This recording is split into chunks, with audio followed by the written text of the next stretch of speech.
વડોદરા ભાજપના સિનિયર ધારાસભ્ય યોગેશ પટેલ દ્વારા જિલ્લા કલેક્ટરને પત્ર લખવામાં આવ્યો હતો અને અનેક વિષયો પર 7 દિવસમાં રિપોર્ટ જાહેર કરવાની માંગ પણ કરી હતી. તેમણે લખેલા પત્રમાં ઉલ્લેખ કર્યો કે ગેરકાયદેસર રીતે મહેસૂલના કાયદાઓનું અર્થઘટન ખોટું કરી સરકારને કરોડો રૂપિયાનું નુકસાન થઈ રહ્યું છે. આવા અધિકારીઓને ખુલ્લા પાડી તેમના પર ફોજદારી કેસો થાય. ધારાસભ્ય યોગેશ પટેલ દ્વારા જિલ્લા કલેક્ટરને પત્ર લખવામાં આવ્યો હતો, જેમાં તેમણે ગંભીર સવાલો ઉઠાવ્યા હતા. પત્રમાં તેમણે છેલ્લા 3 વર્ષમાં એનએના હુકમો, નવી શરતી જમીનના પ્રીમિયમના હુકમો, બિન ખેડૂતને ખેડૂત ગણી જમીનમાં હુકમો તથા સરકારી જમીનો અને અન્ય વ્યક્તિઓને આપી કરેલા હુકમો જેવા કેસોની ચકાસણી કરી 7 દિવસમાં રિપોર્ટ આપવાનું એક પત્ર લખવામાં આવ્યું હતું.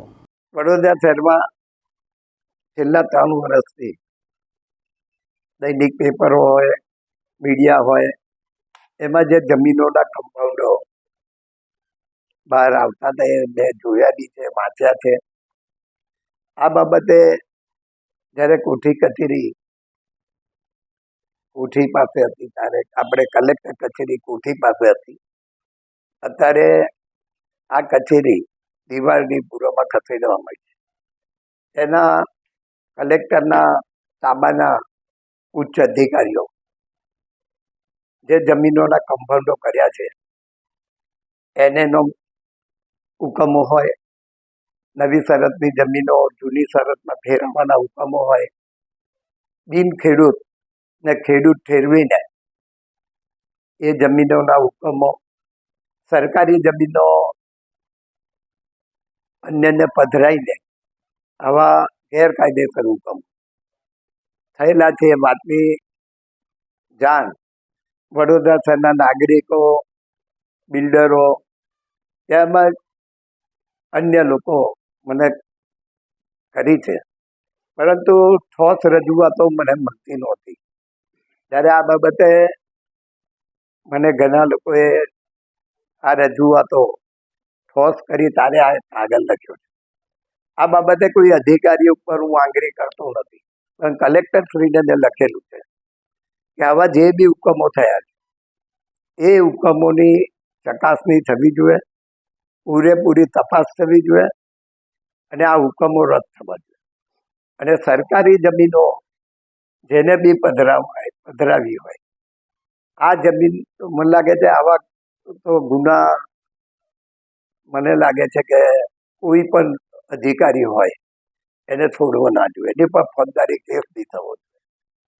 તો કલેક્ટરશ્રીને મેં જાણ કરી છે કે 1 અઠવાડિયામાં આ જાહેરમાં તમે જાહેર કરો, જનતાને જાહેર કરો. આવા જે બી હુકમો ખોટા થયા હોય એમાં અંદરખાને રાધો નહીં, એને સરકારમાં મોકલ્યા છે એમ નહીં, તમારે જાહેર કરવા પડશે.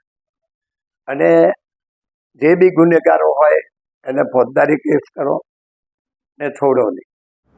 તારીખ 13 જૂનના રોજ માન્ય ધારાસભ્ય માન્ય શ્રી યોગેશભાઈ પટેલનો એક પત્ર મને મળેલ છે અને પત્રમાં તેઓએ એવું સૂચન કરેલ છે કે કલેક્ટર કચેરી ખાતે કે મહેસૂલી કચેરીઓ ખાતે જે કોઈ પણ છેલ્લા 3 વર્ષમાં નિર્ણય થયા હોય જમીનની પ્રકરણોને લગતા, એમાં ક્યાંય પણ કોઈ ગંભીર ક્ષતિ કે ગેરરીતિ થઈ હોય તો તે ચકાસી લેવા જેવી છે. અને એ સૂચનને ધ્યાને લઈને અમે સૂચનનું છેલ્લા 3 વર્ષનું કીધું છે, એ ફલક વિશાળ છે, એ જોતાં અમે પહેલાં ફેઝમાં રેન્ડમ કોઈક પ્રકરણો ચકાસી અને જો કોઈ ગંભીર ક્ષતિ ધ્યાને આવશે તો એ ચોક્કસ સરકારશ્રીના ધ્યાને મૂકીશું.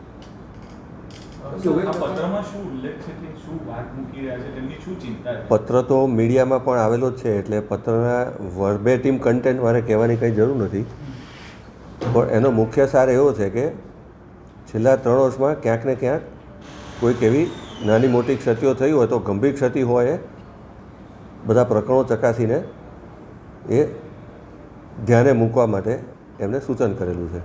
અમે ચકાસી રહ્યા છીએ અને એવું કંઈ હશે તો એ ચોક્કસ અમે એનું જે કંઈ પણ પગલાં લેવાના હોય કે તપાસ કરવાની હોય અમે કરીશું.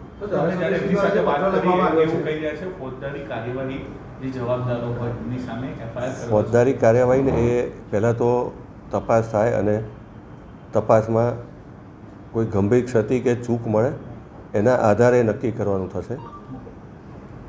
એટલે અત્યારે કહેવું એ થોડું વહેલું કહેવાય એમ.